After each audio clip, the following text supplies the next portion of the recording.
Hey guys, it's Hans Hobbies, and I have another box. This is a much larger box than last time, but I have another box. Uh, Without further ado, though, let's get this thing open. You guys already know what's in the box because you guys probably read the title and saw the thumbnail and all that. But this is my first time ever seeing it in person, at least the, the box of it, because I did take a look at this car at the hobby shop before I purchased this one for testing. So get this opened up. Oh, this actually worked out. I had the packing box upside down, but they had actually put this box in upside down, so that worked out. So let's see if we can get this thing out here. Ooh. Alright. So get that out. Some of my friends and some of my viewers asked me like, "Hey, Han, how are you affording to get all these cars?" And I could tell you, then I'd have to kill you. There we go. I have the new Redcat Wendigo. Now I know this is not brand new. It's been out for a few months, but generally I like to wait a few months before getting a Redcat vehicle. And the thing that's already concerning me, the seals here are already broken, so this has been opened at some point before. So that makes me kind of nervous. But regardless, let's take a look at the box. I really like this packaging. I really like this box art they have.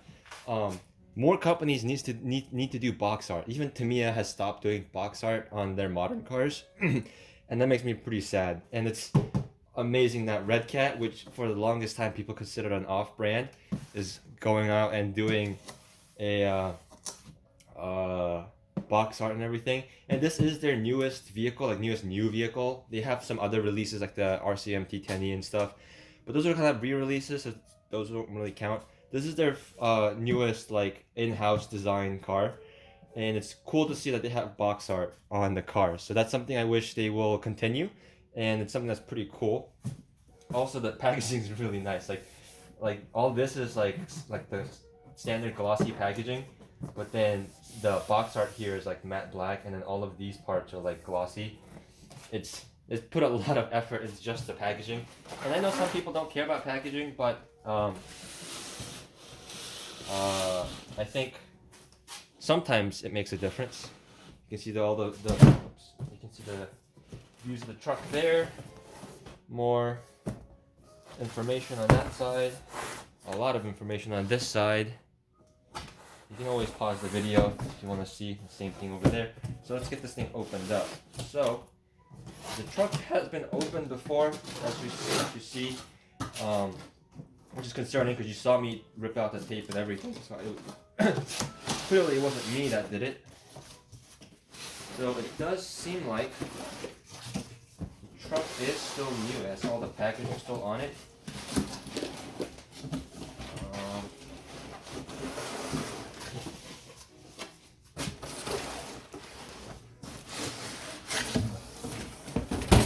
Move that over there.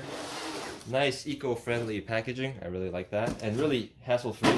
Like it holds the truck in the packaging really well, but it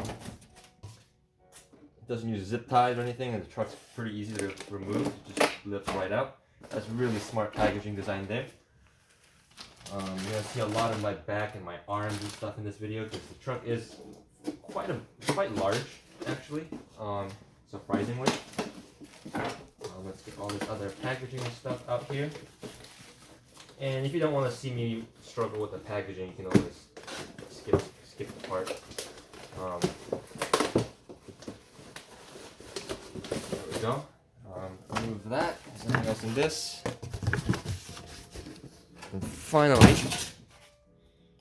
get a better look at the truck. So they have this nice little hairnet, this little plastic packaging here to protect the roof panel. Very nice Lexian roof panel there.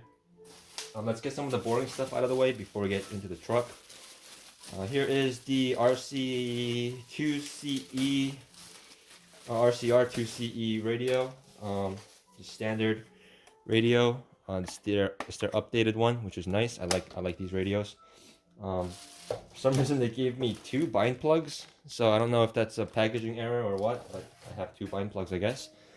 Bunch of extra accessories, the little brackets for the light buckets, some extra rod ends, some scale details, wheel nut wrench, got some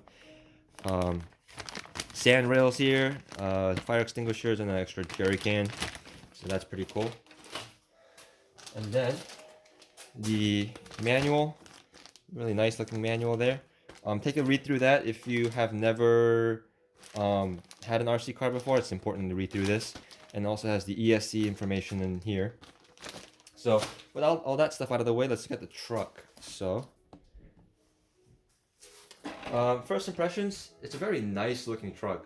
It is clearly based on their Scout body, but it is a unique body. It's not the same body as the Scout. The only thing it shares with the Scout body are the headlight buckets and maybe the dimension of this grille, but other than that, it's a unique body.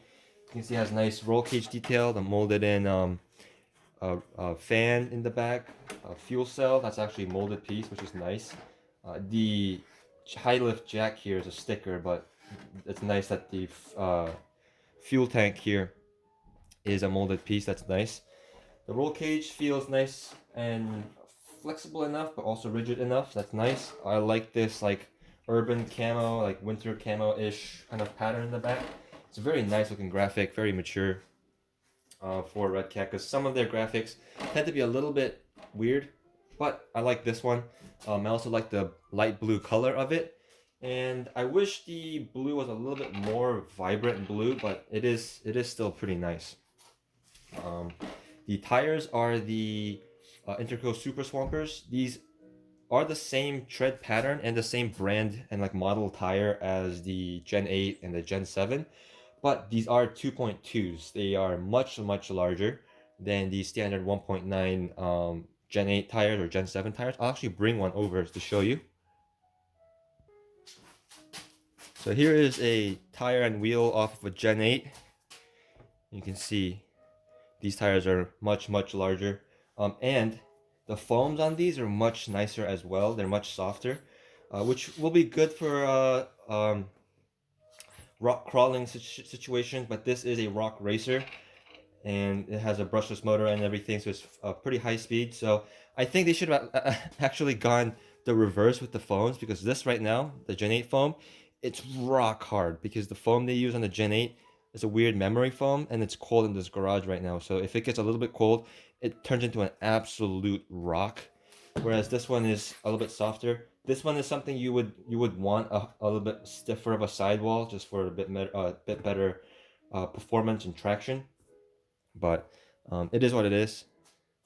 Man, that is really stiff. But otherwise, the tire compound seems to be about the same, and these are really good tires, at least on the Gen 8. So I expect these to be pretty good on the Wendigo as well. The wheels are glue-on. They're not real beadlocks, which is unfortunate, but they are branded Raceline wheels apparently, so that's pretty cool. Redcat going out there and actually licensing a bunch of stuff. You saw the front grille here. It has a nice Redcat logo in the front.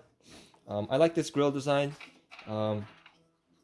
It's I just like circular headlights. It's very cute. The bumper is a shorter bumper, but I suspect you can fit a Gen 8 bumper on there. And when I take the body off, you'll see why. The rear bumper is also pretty stubby and has provisions for 2 LEDs. This one does not have any LEDs included, but like I mentioned, the light buckets are the same as the Gen 8. So you have 2 on each headlight bucket, and then 2 in the bumper, and then 2 in the rear bumper. So you can have up to, let's see if I can count, 2, 4, 6, 8 LEDs. So not as many as a Gen 8, but still pretty cool. The interior here is also really nicely detailed. The driver's heads move around, which is cool. The stickers on the helmet don't stay on pretty well, but that's whatever. The visors actually flip up, on these guys, and there's a Lexan piece, and it flips up. That's pretty unique. That's really cool. So if you want to add some extra detail, you can paint up those guys, and they're molded really well. A little navigation screen here. So a lot of scale detail on here, and some of it kind of reminds me of real like Axial or even like Tamiya stuff, like the driver's head with the faces on them and stuff. It's very nice. The presentation is very nice. The first impressions are very nice. Build quality seems really good as well. But that's not surprising since Redcat's CEO is has been changed to the former co-founder of Axial. So a lot of big and cool stuff coming out of Redcat right now. And as always, if you want this truck, I will have my affiliate link in the description. So if you guys want this, you can check that out. You will get a cool truck, and you'll also be helping out the channel a little bit. So that'd be very much appreciated. This video is going to be a bit long because it is an unboxing video. It's not a review video. So that you saw the body clips are a bit hard to take off, so you probably want to put some zip ties or bend them up or something. But they are pretty nice body clips. It has these little films over the body post holes for packaging, so you can take those off if you wish. And taking the body off, you can see it's very familiar if you're familiar with the Gen 8 chassis. I've had two Gen 8s before. I even done a review of a Gen 8 on my channel, so I'll link that at the end of this video if you guys want to see that. But you can see it's the exact same chassis. The whole chassis rail, I believe, is the same. The bumper mounts are also the same. The body mount, the shock towers are all the same. The transmission's also the same. It's plastic gears. It has the axe skid plate though, so it has the flat belly, which is nice. The only parts that are different are the what are these? Rock rails or footwells or whatever, floor pans like on the side. That's different. Obviously, there's no inner fender detail, which is a little bit disappointing. But given the price point, it's not a big deal, and I don't think it'd be too difficult to fit the Gen 8 inner fenders in there. The battery tray is mounted really low at the bottom, and you can see it has the Hobby Wing brushless ESC as well as the brushless motor. This is the same one that comes in. They're higher in 10 scale brushless cars like the RC MT10E and stuff like that. So nice brushless system. Works really well. Not the smoothest power delivery out of these guys, but it is really fast, and I think that's what they were going with. Sway bar in the back, you can kind of see there, right there and there, a little sway bar. We'll have to see how well that works. No sway bar in the front. I dropped the body clip, but no sway bar in the front. And it is still chassis mounted servo, again, because of the Gen 8 chassis. There's a little bit of bump steer, but not as bad as the Gen 8. It's actually pretty minimal. The axle does shift kind of diagonally, again, kind of the same as the Gen 8, but again, not as bad as the Gen 8. And the suspension is definitely a lot softer on this guy. The servo is the same one you see in the RC MT10E as well as a lot of other Redcat trucks these days. This is the 25 kg servo, metal gear, really nice. Decent speed, really durable. I'm a big fan of those. The shocks are really long and really large, and they are aluminum bodied as well as threaded and aluminum capped. Actually, the whole thing's aluminum, so except the bottom cap's even aluminum, I think. No, the spring perch. Yeah, so it's a full aluminum shock, so that's really cool. The suspension, the shock action is very smooth. The damping is very nice. Let's see, actually do some drop tests. Yeah, it doesn't actually do a lot of work just from a drop test, just because the design of the suspension, but it does seem like the shocks are built and made really well. One thing you might notice is the shocks rear and the front and rear shocks are different lengths. It's actually longer in the rear than the front, so the truck doesn't have like a muscle car style like rake, front forward rake. But if you're not into that, you can adjust the shocks. There's a lot of adjustment here, so you can mess with that. And actually feeling these shock towers.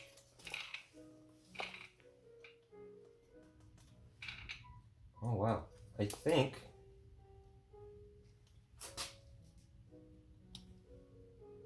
yeah, the shock towers are either aluminum or they're very thick and stiff plastic. So that's actually also really cool. The receiver box is similar in design to the Gen 8. It's the has the little jumpers on there for easy access, so that's also pretty cool. Metal aluminum motor mount. Kind of sounds like it has a metal spur in there. I'm not sure about that, but it is kind of sounding like a Metal Gear, or it just might be the brushless motor cogging. But nevertheless, pretty cool truck. Oh, one thing I didn't mention is the axles. These are new axles by Redcat. These are much longer and wider than the Gen 8 axles or even the Gen 7 axles. These are meant for this axle was made specifically for the Wendigo, but the main reason why I got this truck not was one to try it out and review it for you guys, but also I wanted to see if I could rip these axles out and put them onto my ground pounder and see if that works. Kind of make a ground pounder V2, if you will, because this is just a better looking axle, better designed axle than the stock axles of the ground pounder, and they're about the same width, or length. So that's something I'll be looking into, I think. But yeah, pretty excited to tinker with this thing and get it driving. Put the body back on.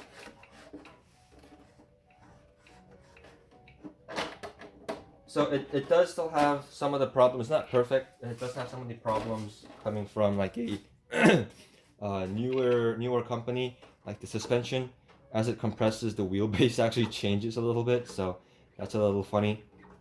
But for what it is, for just kind of a budget basher, I think it's gonna be something that's pretty cool. So with all that and all my voice cracks and all of that, thank you guys for watching. If you guys want to see more videos on the Wendigo as well as any other RC videos, you can check those out in my channel. So you can subscribe, comment down below, give me a like, all the good YouTube shenanigans, and I will see you guys next time.